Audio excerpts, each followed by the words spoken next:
تھا تو کہتا ہوں وہ حکمراں بھی مگر کہاں تھا، وہ آدھی دنیا کا حکمراں تھا، وہ حکمراں بھی مگر کہاں تھا، بپھرتی موجوں پہ حق پرستوں کی سادہ کشتی کا بادباں تھا، بڑا مبارک ہے نام اس کا، ستاروں جیسا مقام اس کا، وہ ایک شاہی صفت مجاہد جو سوئے منزل رواں دواں تھا، ابھرتے صورت سے تاج مانگا سمندروں سے خراج مانگا،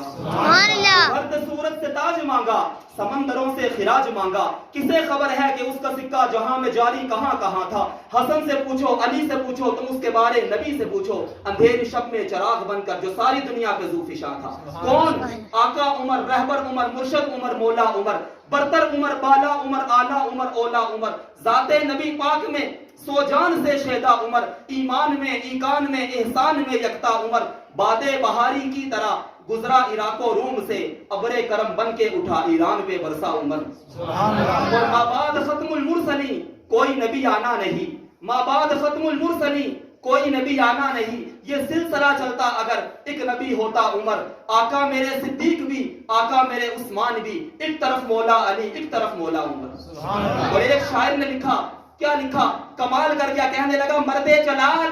مرد ہنر بھیجنا پڑا، اونچے بدن پہ اونچا ہی سر بھیجنا پڑا، سب سے بڑے نبی کی حفاظت کے واسطے فولاد سے بھی سخت بشر بھیجنا پڑا، بڑھنے لگا تھا زور جہالت کی فوج کا، روئے زمین پہ رب کو عمر بھیجنا پڑا۔